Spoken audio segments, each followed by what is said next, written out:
ഇന്നൊരു വ്യത്യസ്തമായ സിനിമയുടെ കഥ നോക്കിയാലോ?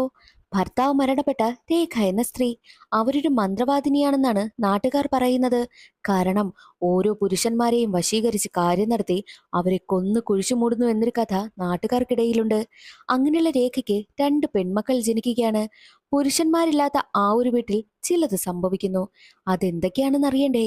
എങ്കിൽ നമുക്ക് വേഗം മാ ബഹൻ എന്ന 2026 റിലീസായ ഹിന്ദി സിനിമയുടെ കഥ നോക്കിയാലോ? വീഡിയോ ഇഷ്ടമായാൽ ഒന്ന് ലൈക്ക് ചെയ്തേക്കാനും മറക്കരുതേ. കഥ ആരംഭിക്കുന്നത് ജയ എന്ന പെൺകുട്ടിയെ കാണിച്ചുകൊണ്ടാണ്.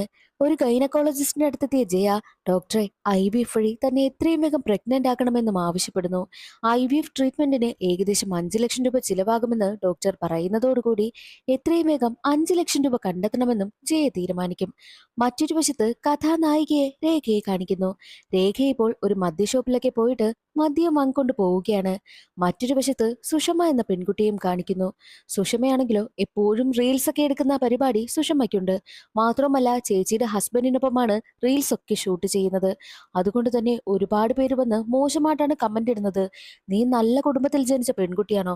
സ്വന്തം ചേച്ചിയുടെ ഭർത്താവിനൊപ്പം ഇങ്ങനെയൊക്കെ റീൽസ് ഇടാൻ നിനക്ക് എങ്ങനെ തോന്നി എന്നൊക്കെയാണ് ഓരോരുത്തരും കമന്റ് ചെയ്യുന്നത്. പക്ഷേ അതൊന്നും സുഷമ വലിയ കാര്യമാക്കത്തേയില്ല. തന്റെ ഫോളോവേഴ്സ് കുറഞ്ഞു വന്നുകൊണ്ടിരിക്കുന്നത് കൊണ്ട് തന്നെ എങ്ങനെയെങ്കിലും ഫോളോവേഴ്സിനെ കൂട്ടണമെന്നും സുഷമ ചിന്തിക്കുന്നു. മറ്റൊരു വശത്ത് ഹോസ്പിറ്റലിൽ പോയിട്ട് തന്റെ വീട്ടിലേക്ക് എത്തുകയാണ് ജയ.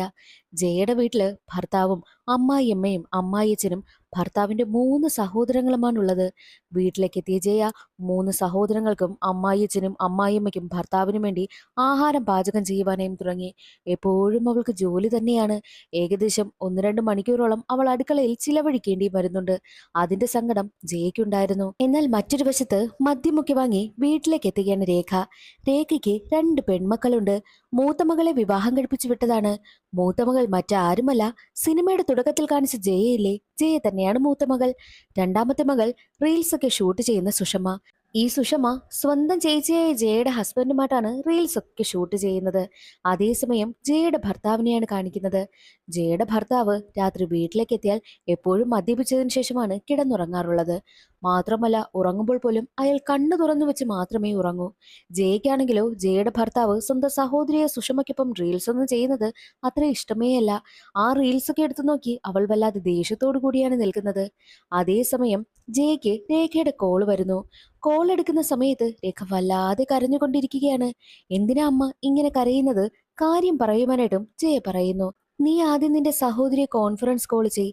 എനിക്ക് നിങ്ങളോട് രണ്ടുപേരോടും കൂടിയാണ് കാര്യങ്ങൾ പറയേണ്ടതെന്നും രേഖ പറയുന്നു. അമ്മയ്ക്ക് എന്തോ വലിയ പ്രശ്നമുണ്ടെന്ന് മനസ്സിലാക്കിയ ജയ ബാത്റൂമിൽ പോയിരുന്നാണ് ഫോൺ ചെയ്യുന്നതും. മാത്രമല്ല ജയ സുഷമയെ കോൺഫറൻസ് കോൾ ചെയ്യുകയും ചെയ്തു.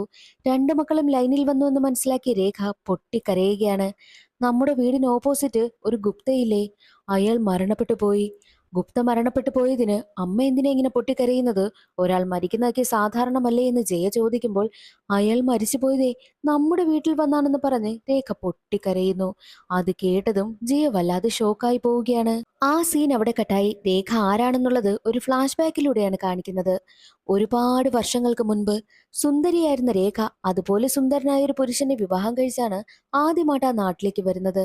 ആ നാട്ടിൽ വരുന്ന സമയം രേഖ ഒരു സ്ലീവ്ലെസ് ബ്ലൗസ് ആയിരുന്നു ധരിച്ചിരുന്നത്.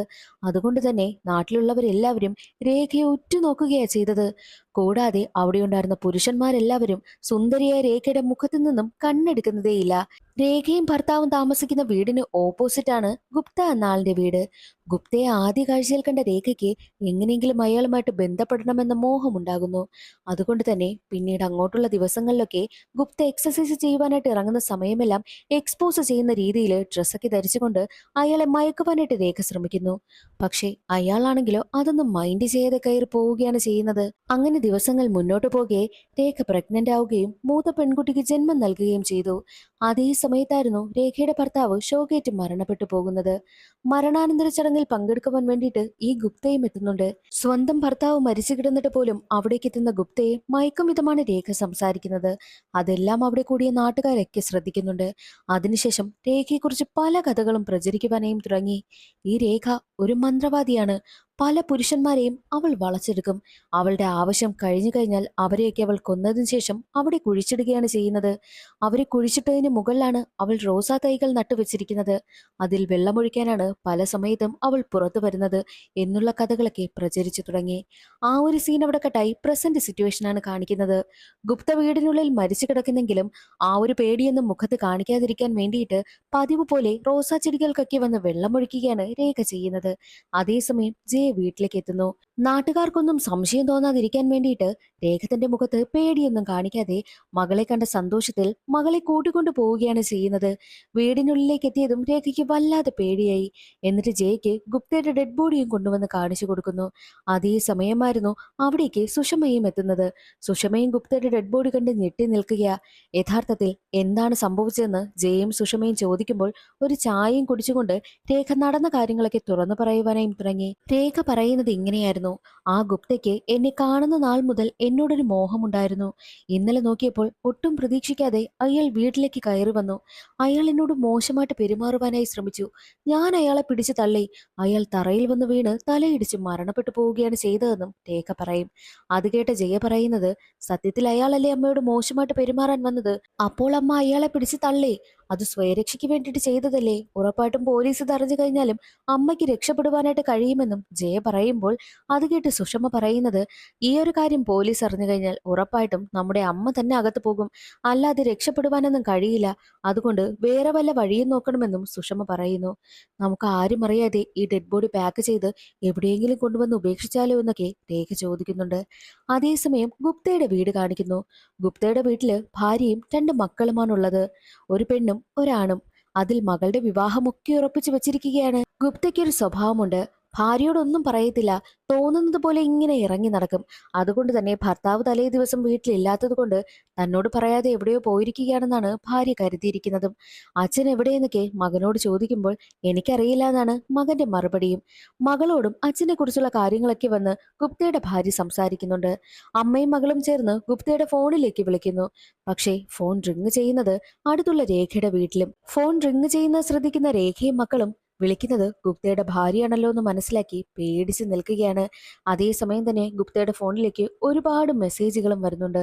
മെസ്സേജ് അയക്കുന്നത് ഗുപ്തയുടെ ഭാര്യയും മക്കളുമായിരുന്നു. ഭാര്യയുടെ ഒരു വോയിസ് മെസ്സേജ് ഇങ്ങനെയായിരുന്നു: മകളുടെ വിവാഹമൊക്കെ ഉറപ്പിച്ചു വെച്ചിരിക്കുകയാണ്. ഇന്ന് ആ കാര്യങ്ങളെല്ലാം തീരുമാനിക്കാൻ വേണ്ടിയിട്ട് ചെറുക്കൻ കൂട്ടര് വീട്ടിലേക്ക് വരുന്നുണ്ട്. നിങ്ങൾ എവിടെ പോയിരിക്കുകയാണ്? ഈ കാര്യങ്ങളൊക്കെ നടക്കുമ്പോൾ നിങ്ങൾ വീട്ടിലുണ്ടാകണം. ഇല്ല എന്നുണ്ടെങ്കിൽ എന്റെ സ്വഭാവം അറിയാമല്ലോ എന്നൊക്കെ ഭാര്യ വിരട്ടിക്കൊണ്ടാണ് വോയിസ് മെസ്സേജ് അയച്ചിരിക്കുന്നതും. അതേ സമയമായിരുന്നു ജയ്ക്ക് തന്റെ അമ്മായിയച്ഛനിൽ നിന്ന് കോള് വരുന്നത്. ഞാൻ ഹസ്ബൻഡിന്റെ കാറും എടുത്ത് തന്റെ വീട്ടിലേക്ക് വന്നു എന്നുള്ള കാര്യം ജയ പറയുമ്പോൾ അത് കേട്ട് അമ്മായിയച്ഛൻ ചോദിക്കുന്നത്: നീ ആരോട് ചോദിച്ചിട്ടാ വീട്ടിലേക്ക് പോയത്? ആരോടും അനുവാദമൊന്നും നിനക്ക് ചോദിക്കണ്ടായിരുന്നു എന്നൊക്കെ ചോദിച്ച് ജയ ഒരുപാട് വഴക്ക് പറയുന്നു. അതേസമയം ജയ്ക്കടുത്തേക്ക് ഒരു പോലീസ് ഇൻസ്പെക്ടർ എത്തുകയാണ്. ഇൻസ്പെക്ടർ കണ്ടതും ജയ വല്ലാതെ പേടിച്ചു പോകുന്നു. സത്യത്തിൽ ഈ ഒരു ഇൻസ്പെക്ടർ ഗുപ്തയുടെ വീട്ടിൽ വന്നതാണ്. ഗുപ്തയുടെ ഭാര്യയുടെ സഹോദരനാണ് ഈ ഒരു ഇൻസ്പെക്ടർ. മാത്രവുമല്ല ജയയും ഇൻസ്പെക്ടറും പണ്ട് സ്കൂളിൽ ഒരുമിച്ച് പഠിച്ചതാ. അന്നു മുതലേ ഈ ഇൻസ്പെക്ടറിന് ജയെ ഒരു നോട്ടമുണ്ടായിരുന്നു. പക്ഷേ ജയ വിവാഹം കഴിച്ചതറിഞ്ഞാണ് ആ ഒരു സങ്കടമെല്ലാം മനസ്സിലൊതുക്കിയാണ് ഇൻസ്പെക്ടർ ജയയോട് സംസാരിക്കാൻ എത്തുന്നത്. തന്റെ മനസ്സിൽ ഇപ്പോഴും ആ ഒരു പ്രണയം ഇൻസ്പെക്ടർ ഒളിപ്പിച്ചു വെച്ചിരിക്കുക. അതൊന്നും അയാൾ പുറത്ത് കാണിക്കുന്നതേയില്ല. ജയയോട് പഴയ കാര്യങ്ങളൊക്കെ പറഞ്ഞ് ഓരോന്ന് സംസാരിച്ചിട്ടാണ് ഇൻസ്പെക്ടർ അവിടെ നിന്ന് പോകുന്നതും. മറ്റൊരു വശത്ത് ഗുപ്തയുടെ വീട്ടിൽ മകളുടെ എൻഗേജ്മെന്റ് ഫംഗ്ഷൻ ഒക്കെ നടക്കുന്നു. എന്നാൽ അതേസമയം അമ്മയും മക്കളും ചേർന്ന് ഗുപ്തയെ ഒരു വലിയ ബെഡ്ഷീറ്റിനുള്ളിൽ പൊതിഞ്ഞെടുക്കുകയാണ്. അതേസമയം തന്നെയായിരുന്നു ഗുപ്ത തുമ്മുന്നത്. ഡെഡ് ബോഡിയായിട്ട് കിടക്കുന്ന ആൾ തുമ്മുന്നോ എന്നൊക്കെ മക്കളും അമ്മയും ചിന്തിക്കുന്നു. അതേസമയം അവർ ഒന്നുകൂടി ആ ഒരു ഡെഡ് ബോഡിയിലേക്ക് ശ്രദ്ധിക്കുന്ന സമയത്താണ് ഒരു കാര്യം അവർക്ക് മനസ്സിലാകുന്നത്. സത്യത്തിൽ ഗുപ്ത മരിച്ചിട്ടില്ല. ഗുപ്തയ്ക്ക് ജീവനുണ്ട്. ഗുപ്ത കൂർക്കം വലിക്കുകയും ഉറക്കത്തിൽ സംസാരിക്കുകയും ഒക്കെ ചെയ്യുന്നുണ്ട്. അത് കാണുമ്പോഴാണ് 3 പേർക്കും സമാധാനമാകുന്നത്. ഇനി എന്തായാലും അയാളെ പുതപ്പിലൊന്നും ചുരുട്ടി എവിടെയും കൊണ്ട് കളയണ്ടല്ലോ. അയാൾ ഉറങ്ങുകയല്ലേ. അയാൾ ഉറക്കമുണരട്ടെ എന്ന് അമ്മയും മക്കളും കരുതുന്നു. അതേ സമയത്തായിരുന്നു സുഷമ രേഖയുടെ ഫോൺ എടുത്ത് ചെക്ക് ചെയ്ത് നോക്കുന്നത്. അപ്പോൾ രേഖ ഗുപ്തയ്ക്ക് അയച്ചിരിക്കുന്ന മെസ്സേജ് എല്ലാം സുഷമ കാണുന്നു. ഗുപ്തയെ വീട്ടിലേക്ക് വിളിച്ച് വരുത്തിയത് തന്നെ രേഖയായിരുന്നു. അമ്മയല്ലേ അയാളെ വീട്ടിലേക്ക് വിളിച്ച് വരുത്തിയത്. പിന്നെ അമ്മ നമ്മളോട് പറഞ്ഞതെല്ലാം കള്ളമായിരുന്നു എന്നൊക്കെ സുഷമ ചോദിക്കും. എന്താ യഥാർത്ഥത്തിൽ സംഭവിച്ചെന്ന് മക്കൾ ചോദിക്കുമ്പോൾ രേഖ നടന്ന കാര്യം കൃത്യമായിട്ട് തുറന്നു പറയുകയാണ്. സത്യത്തിൽ ഈ രേഖയും ഗുപ്തയും ഒരേ സ്ഥലത്താണ് ജോലി ചെയ്യുന്നത്. രേഖയ്ക്ക് അത്യാവശ്യമായിട്ട് 3 ലക്ഷം രൂപ ആവശ്യമായി വന്നിരുന്നു. അവളുടെ കയ്യിൽ എടുക്കാനുമില്ല. അതുകൊണ്ട് തന്നെ ജോലി സ്ഥലത്ത് നിന്നും ആരും അറിയാതെ 3 ലക്ഷം രൂപ വീട്ടിലേക്ക് കൊണ്ടുവരുന്നു. ഇനി 3-4 ദിവസം ഹോളിഡേ അല്ലേ? ഹോളിഡേ ഒക്കെ കഴിഞ്ഞ് തിരികെ എത്തുമ്പോൾ ഈ കാശ് തിരികെ വെക്കാമെന്നതായിരുന്നു രേഖയുടെ പ്ലാൻ. പക്ഷേ ഇത് ഗുപ്ത കണ്ടുപിടിച്ചിരുന്നു. ഗുപ്ത രേഖയെ വല്ലാതെ ഭീഷണിപ്പെടുത്തുകയാണ്. ഈയൊരു വിവരം ഞാൻ എല്ലാവരെയും അറിയിക്കും, പോലീസിൽ അറിയിക്കും, FIR ഇടിയിക്കും എന്നൊക്കെ പറഞ്ഞ് വിരട്ടുന്നു. അത് കേൾക്കുന്ന രേഖയാണെങ്കിലോ ഉടനെ തന്നെ ഗുപ്തയെ കാർഡ് കളിക്കാൻ എന്ന വ്യാജേന വീട്ടിലേക്ക് വിളിച്ചു വരുത്തുന്നു. ഗുപ്തയെ എങ്ങനെയെങ്കിലും പറഞ്ഞു മനസ്സിലാക്കി ഒതുക്കാമെന്ന് കരുതിയാണ് രേഖ കാർഡ് കളിക്കാൻ എന്ന വ്യാജേന വീട്ടിലേക്ക് വിളിച്ചു വരുത്തിയത്. പക്ഷേ ഗുപ്തയുടെ ആവശ്യം മറ്റൊന്നായിരുന്നു. നീ എനിക്കൊന്ന് അഡ്ജസ്റ്റ് ചെയ്തു കഴിഞ്ഞാൽ ഞാൻ ഈ ഒരു കാര്യം ആരോടും പറയില്ല എന്നൊക്കെ പറഞ്ഞ് അവളോട് മോശമായിട്ട് പെരുമാറുവാനായും വരുന്നു. രേഖ ഉടനെ തന്നെ ഗുപ്തയെ പിടിച്ച് തള്ളുകയും ചെയ്തു. അതോടുകൂടി ഗുപ്ത തറയിൽ വന്ന് വീണ് തലയിടിച്ച് ബോധം പോയി. മരിച്ചെന്ന ഞാൻ കരുതിയത് എന്നൊക്കെ പറഞ്ഞ് രേഖ കരയുകയാ. ഇതെല്ലാം കേട്ട് കഴിഞ്ഞ് ജയ ഗുപ്ത ജീവനോട് കൂടി ഉണ്ടെന്നറിഞ്ഞതോടുകൂടി തിരികെ പോകുവാനായിട്ടും റെഡിയാവുകയാണ്. എന്നാൽ രേഖ പറയുന്നത്, കുറച്ച് സമയം കൂടി ഒന്ന് വെയിറ്റ് ചെയ്യേ. ഈ ഗുപ്തയെ ഇപ്പോൾ നമ്മൾ അഴിച്ചുവിട്ട് കഴിഞ്ഞാൽ അയാൾ ഉറപ്പായിട്ടും താൻ 3 ലക്ഷം രൂപ എടുത്തുകൊണ്ടുവന്ന കാര്യം എല്ലാവരോടും അറിയിക്കും. അതുകൊണ്ട് 2 ദിവസം അയാൾ ഇവിടെ ലോക്കാക്കി വെക്കണം. ഞാൻ ഹോളിഡേ കഴിഞ്ഞ് തിരികെ പോകുമ്പോൾ ഈ കാശ് ഞാൻ തിരികെ വെക്കും. അതോടുകൂടി പ്രശ്നങ്ങളെല്ലാം സോൾവ് ആകുമല്ലോ. ആരോടും ഇയാൾ ഇനി ഒന്നും പറയത്തില്ലല്ലോ എന്നൊക്കെ രേഖ പറയുന്നു.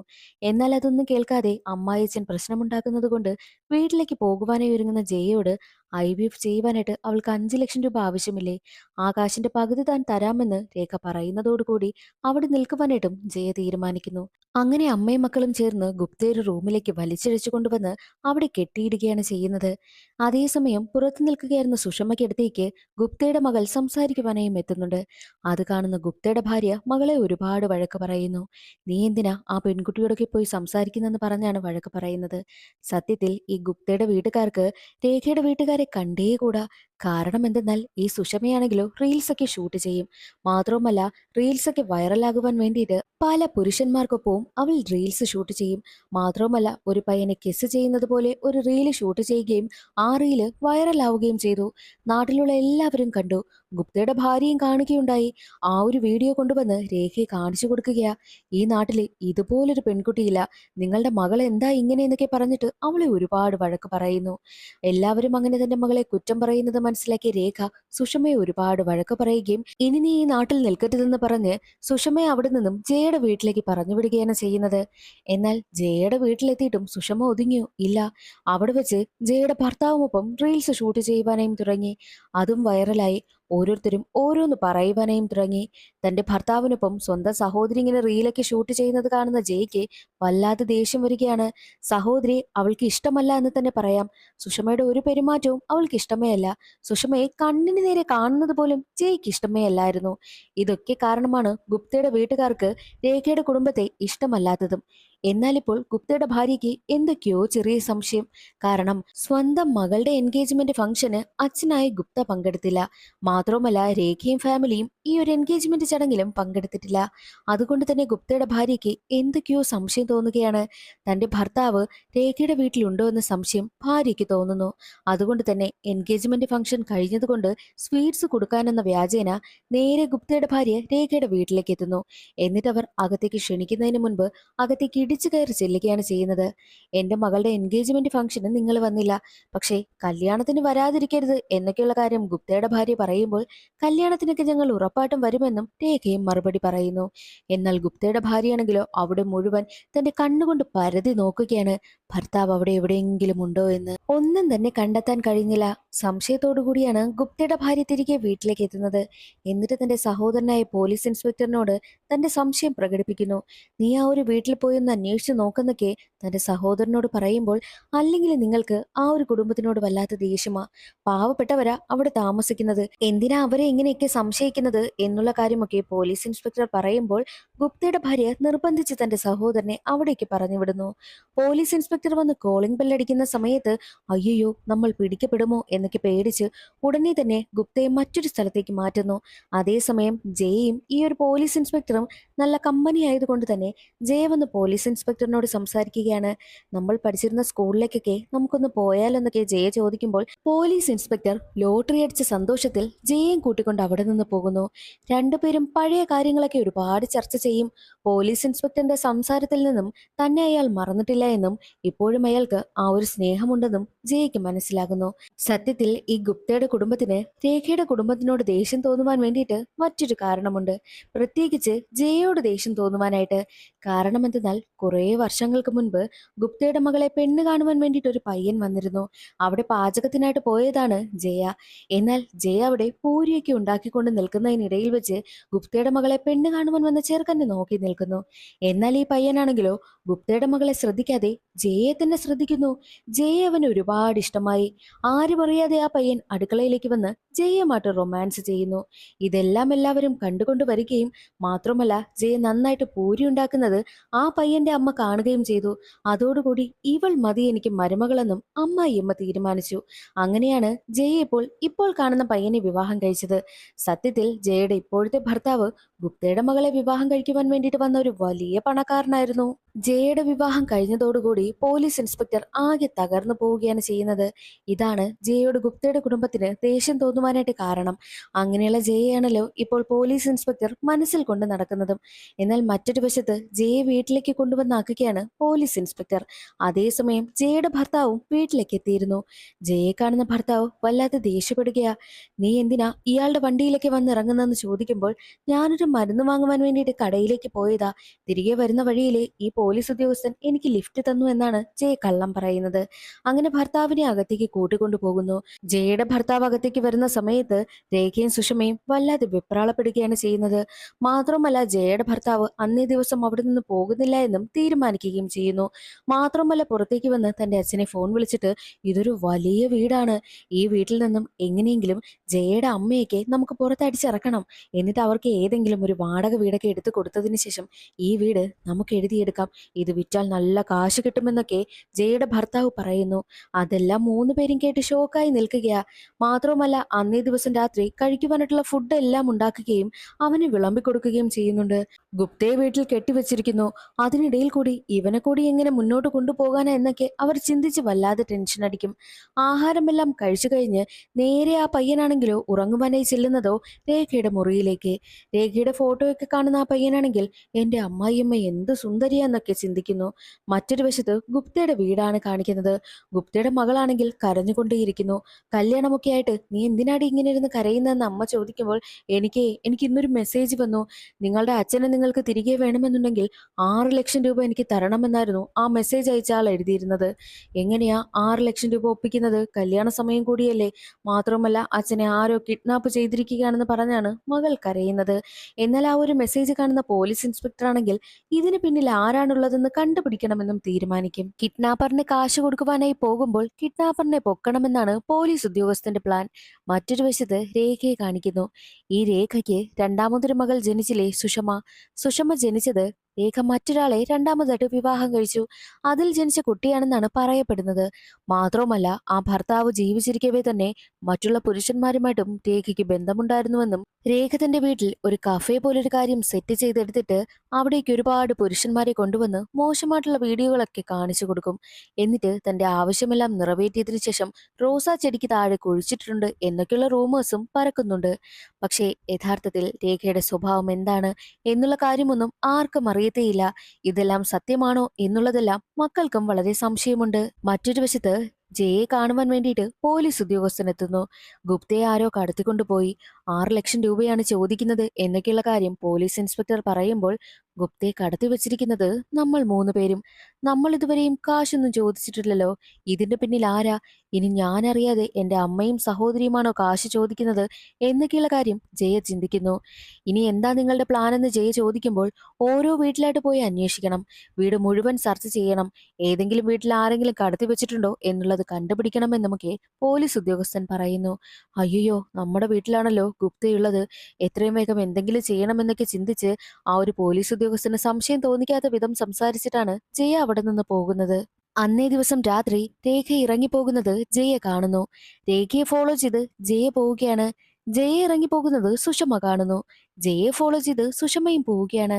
രേഖ വന്നെത്തിയിരിക്കുന്നത് ഒരു മദ്യഷാപ്പിന് മുന്നിലേക്കാ. തന്റെ അമ്മ എന്തിനാ അവിടേക്ക് പോകുന്നെന്നൊക്കെ ജയ ചിന്തിക്കുന്നു. രേഖ മദ്യഷാപ്പിന്റെ ഷട്ടർ തുറക്കുന്ന സമയത്ത് രേഖയ്ക്ക് മുന്നിലായിട്ട് ജയയും സുഷമയും വന്നു നിൽക്കുന്നു. എന്നാൽ അതേസമയം മറ്റൊരു ഷട്ടർ ഓപ്പൺ ആക്കി ഒരു പുരുഷൻ ഇറങ്ങി വരികയാണ്.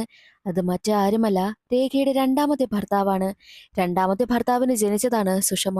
ഇത്രയും നാളായിട്ടും തന്റെ അച്ഛൻ എവിടെയെന്നുള്ള കാര്യം സുഷമ ചോദിച്ചിരുന്നു. രേഖയുടെ ആദ്യത്തെ ഭർത്താവ് മരിച്ചതിനു ശേഷം രേഖ പരിചയപ്പെട്ട ആളാണ് ഈ രണ്ടാമത്തെ ഭർത്താവ്. അതിലാണ് സുഷമ ജനിച്ചത്. സുഷമയെ രേഖ പ്രസവിക്കുന്നതിന് മുൻപ് തന്നെ അയാൾ അവരുടെ ജീവിതത്തിൽ നിന്നും പോയിരുന്നു. കുട്ടിയായിരുന്ന സമയത്ത് സുഷമ പലതവണ തന്റെ അച്ഛനെ കുറിച്ച് അന്വേഷിച്ച സമയത്തും രേഖ തനിക്ക് അറിയില്ല എന്നുള്ള കാര്യമാണ് പറഞ്ഞിരുന്നത്.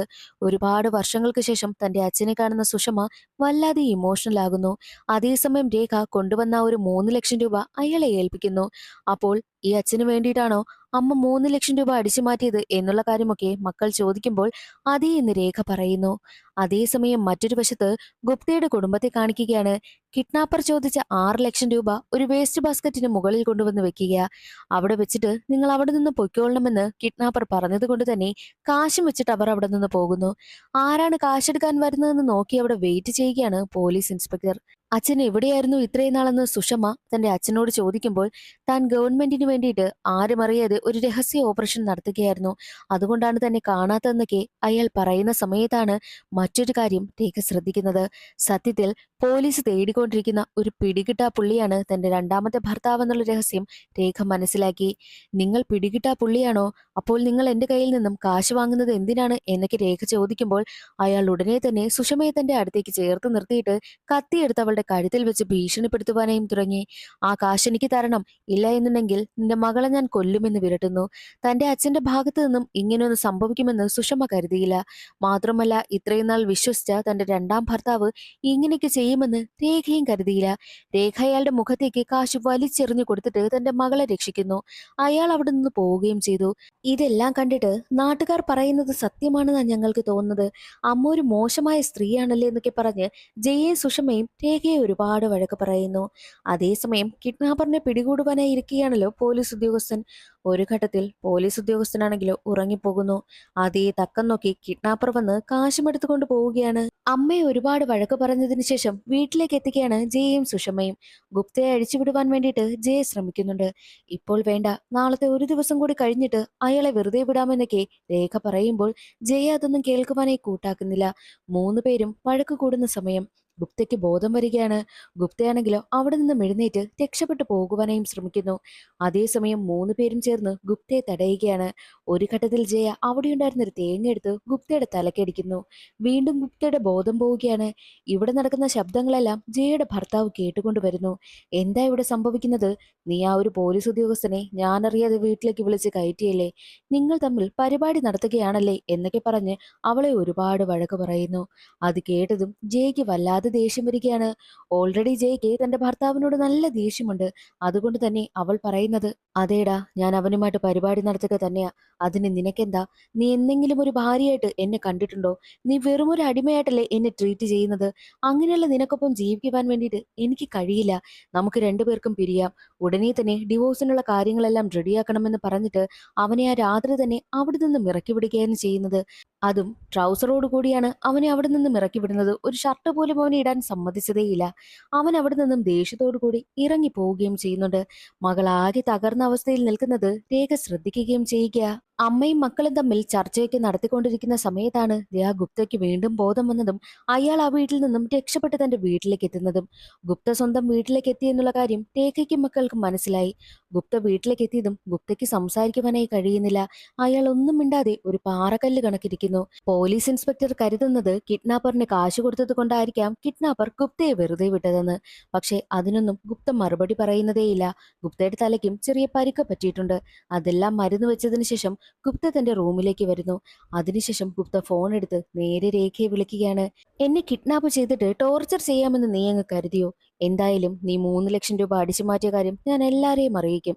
ദേ ഇപ്പോൾ പോലീസ് നിന്റെ വീട്ടിലേക്ക് വരുമെന്നൊക്കെ പറഞ്ഞ് അവരെ വിരട്ടുന്നു. അത് കാണുന്ന രേഖ ആകെ തകർന്നു പോവുകയാണ് ചെയ്യുന്നത്. അപ്പോഴാണ് രേഖ തന്റെ ജീവിതത്തിൽ നടന്ന കാര്യങ്ങളെല്ലാം തന്റെ മക്കളോട് തുറന്നു പറയുന്നത്. നാട്ടിലുള്ള എല്ലാവരും അവളെ ഒരു മന്ത്രവാദിയെന്നും പുരുഷന്മാരെ മയക്കിക്കൊണ്ടുവന്ന് അവളുടെ ആവശ്യം നിറവേറ്റിയതിനു ശേഷം അവരെയെല്ലാം കൊന്നതിനു ശേഷം ആ ഒരു റോസാ ചെടിക്കടിയിലായിട്ട് കുഴിച്ചിട്ടു എന്നല്ലേ പറയപ്പെടുന്നത്. സത്യത്തിൽ അങ്ങനെയൊന്നും രേഖ ചെയ്തിട്ടേയില്ല. രേഖ എല്ലാ പെൺകുട്ടികളെയും പോലെ വളരെ ആശിച്ച് മോഹിച്ചാണ് ഒരു പുരുഷനെ വിവാഹം കഴിച്ച് ആ നാട്ടിലേക്ക് എത്തിയത്. തന്റെ ആദ്യത്തെ ഭർത്താവുമായിട്ട് സന്തോഷകരമായിട്ടായിരുന്നു രേഖ ജീവിച്ചിരുന്നത്. അവരൊരുപാട് സുന്ദരിയായതുകൊണ്ട് തന്നെ ഒരുപാട് പുരുഷന്മാർ അവരെ മോഹിക്കുകയും ചെയ്തു. അതിലൊരാളായിരുന്നു ഈ ഗുപ്ത. ഗുപ്തയ്ക്ക് എങ്ങനെയെങ്കിലും രേഖയെ സ്വന്തമാക്കണം. സ്വന്തമാക്കുക എന്നത് വിവാഹം കഴിക്കലല്ല, അവളുമായിട്ട് ഒരു രാത്രിയെങ്കിലും കഴിയണം. അത് മാത്രമായിരുന്നു ഗുപ്തയുടെ ആവശ്യം. അതിനു വേണ്ടിയിട്ട് പലതവണ അയാൾ ട്രൈ ചെയ്തു. പക്ഷേ രേഖ അങ്ങനെ ഒരു സ്ത്രീയല്ലായിരുന്നു. ഭർത്താവിന് സത്യസന്ധമായിട്ടായിരുന്നു രേഖ ജീവിച്ചിരുന്നത്. മൂത്ത മകളായ ജയെ രേഖ പ്രസവിച്ചതിന് ശേഷം ഭർത്താവ് ഷോക്കേറ്റ് മരണപ്പെട്ടു പോവുകയുണ്ടായി. ആ മരണാനന്തര ചടങ്ങിന് ഈ ഗുപ്ത പങ്കെടുക്കുവാനായി എത്തിയിട്ടും ഗുപ്തയുടെ ആവശ്യം എങ്ങനെയെങ്കിലും തന്റെ കിടക്കയിലേക്ക് രേഖയെ വരുത്തുക, അത് മാത്രമായിരുന്നു. ആ വിധം അവളോട് പെരുമാറുകയൊക്കെ ചെയ്തിട്ടുണ്ട്. എന്നാൽ രേഖ അതിനെയെല്ലാം എതിർത്താണ് വീണ്ടും ജീവിച്ച് മുന്നോട്ടേ പോയത്. ഒരുപാട് ആണുങ്ങൾ രേഖയെ കണ്ണുവെക്കുന്നത് കൊണ്ട് തന്നെ ഒറ്റയ്ക്കൊരു പെൺകുട്ടിയും കൊണ്ട് അവിടെ ജീവിക്കാൻ കഴിയില്ല എന്ന് മനസ്സിലാക്കിയതോടു കൂടിയാണ് രണ്ടാമതൊരാളെ വിവാഹം കഴിച്ചത്. എന്നാൽ അയാളാണെങ്കിൽ ഒരു കുഞ്ഞിന് ജന്മം നൽകിയതിനു ശേഷം അവളെ വിട്ടു പോവുകയും ചെയ്തു. അതോടുകൂടി ഇവർക്ക് എല്ലാവർക്കും മുന്നിൽ എങ്ങനെയെങ്കിലും ജീവിക്കണമെന്ന് തീരുമാനിച്ച രേഖ ഒരു കമ്പ്യൂട്ടർ സെന്റർ ആരംഭിച്ചു. തന്റെ വീട്ടിൽ തന്നെയാണ് അത് നടത്തിക്കൊണ്ടു വരുന്നതും. എന്നാൽ ഈ ഗുപ്ത പറഞ്ഞുണ്ടാക്കുകയുണ്ടായി, രേഖ ആൺകുട്ടികളെ എല്ലാവരെയും വീട്ടിലേക്ക് വരുത്തിയിട്ട് അവരെ കൊണ്ട് മോശമായ വീഡിയോ ഒക്കെ കാണിപ്പിച്ചിട്ട് തന്റെ പരിപാടികളെല്ലാം നടത്തുകയാണെന്നും അവരെയൊക്കെ കൊന്നതിന് ശേഷം വീട്ടിൽ തന്നെ കുഴിച്ചു മൂടുകയാണ് ചെയ്യുന്നതെന്നും. അതോടുകൂടി അതെല്ലാം വിശ്വസിച്ച ജനങ്ങളാണെങ്കിലോ രേഖയുടെ വീട് കയറി ആക്രമിച്ചു. ആ ഒരു കമ്പ്യൂട്ടറുകളെല്ലാം അടിച്ച് നശിപ്പിച്ച് കളയുകയാണ് ചെയ്തത്. രേഖയുടെ ജീവിതം ഇങ്ങനെയാകുവാനായിട്ട് കാരണം ഗുപ്ത തന്നെയാണ്. ഗുപ്ത ആഗ്രഹിച്ചതുപോലെ തന്നെ ഗുപ്തയുടെ കിടക്കയിലേക്ക് രേഖ വരുന്നതുവരെ അയാൾ ഇങ്ങനെ ടോർച്ചർ ചെയ്തുകൊണ്ടേയിരിക്കും എന്നുള്ള കാര്യമെല്ലാം പറഞ്ഞിട്ട് രേഖ കരയുന്നു. തന്റെ അമ്മയുടെ മനസ്സിലിരിക്കുന്ന കാര്യങ്ങളെല്ലാം അറിഞ്ഞതോടുകൂടി മക്കൾക്കും അമ്മ പറയുന്നതെല്ലാം സത്യമാണെന്ന് ബോധ്യപ്പെട്ടു. മാത്രമല്ല അമ്മയെ സഹായിക്കണമെന്നും അമ്മയ്ക്കൊപ്പം നിൽക്കണമെന്നും രണ്ടു മക്കളും തീരുമാനിക്കുന്നു. അങ്ങനെ ചെയ്യുകയാണെങ്കിൽ ഒരു ഐഡിയ പറയുകയാണ്. ഗുപ്തയുടെ മകളുടെ വിവാഹം അടുത്ത ദിവസം ഉള്ളതുകൊണ്ട് തന്നെ വീട്ടുകാരെല്ലാവരും ഡ്രസ്സ് എടുക്കുവാനായിട്ട് രാത്രി തന്നെ പോയിരുന്നു. അത് മനസ്സിലാക്കിയ ജയാണെങ്കിലോ നേരെ ഗുപ്തയ്ക്കടുത്തേക്ക് ചെല്ലുകയാണ്. എന്നിട്ട് തന്റെ വീട്ടിലേക്ക് ഗുപ്തയെ ക്ഷണിക്കുന്നു. ഗുപ്ത വിചാരിച്ചിരിക്കുന്നത്, അയ്യോ, അമ്മയെ ആഗ്രഹിച്ചിട്ട് ദേ മക്കളും തന്റെ വഴിക്ക് വരികയാണല്ലോ, 3 പേർക്കൊപ്പം ഇന്ന് രാത്രി ജോളിയായിട്ട് കഴിയാമെന്ന് ഗുപ്ത കരുതുന്നു. അങ്ങനെ ഗുപ്ത റെഡിയായി അവരുടെ വീട്ടിലേക്ക് വരികയാണ്. കോളിംഗ് ബെൽ അടിക്കുമ്പോഴോ രേഖയും തന്റെ 2 മക്കളും നൈറ്റ് ഡ്രസ്സിലാണ് ഗുപ്തയെ സ്വീകരിക്കുന്നത്. അത് കാണുമ്പോൾ ഗുപ്തയ്ക്ക് വല്ലാതെ സന്തോഷമാകുന്നു. എന്നിട്ട് ഗുപ്ത പറയുന്നത്, നിങ്ങൾ 3 പേരും എന്റെ മുന്നിൽ നിന്ന് ഡാൻസ് കളിക്കണം. അങ്ങനെ അവർ 3 പേരും ഡാൻസും കളിക്കും. എനിക്കിതേ മസാജ് ചെയ്തു തരണം. മസാജും അവർ ചെയ്തു കൊടുക്കുന്നു.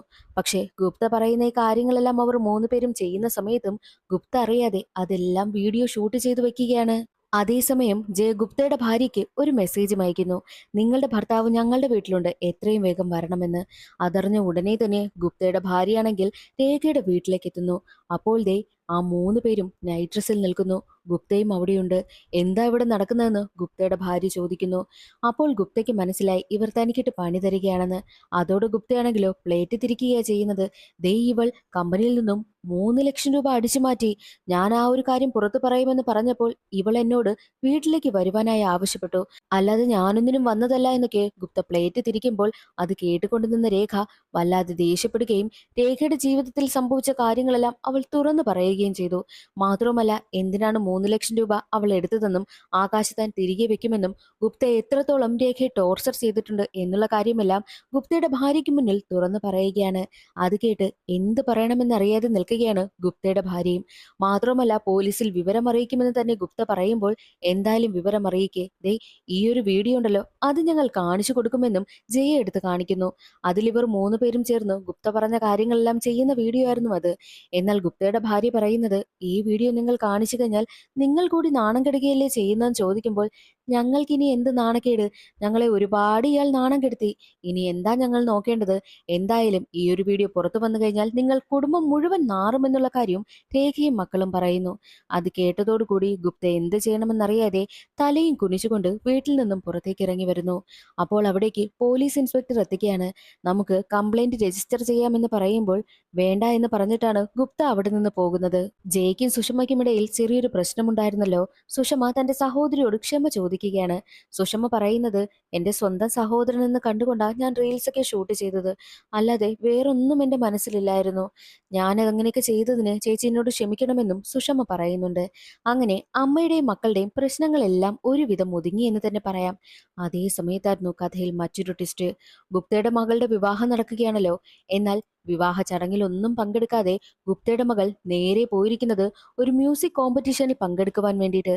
ആ മ്യൂസിക് കോമ്പറ്റീഷനിൽ പങ്കെടുക്കണമെങ്കിൽ ഏകദേശം 5,500,000 രൂപ ചിലവാകും.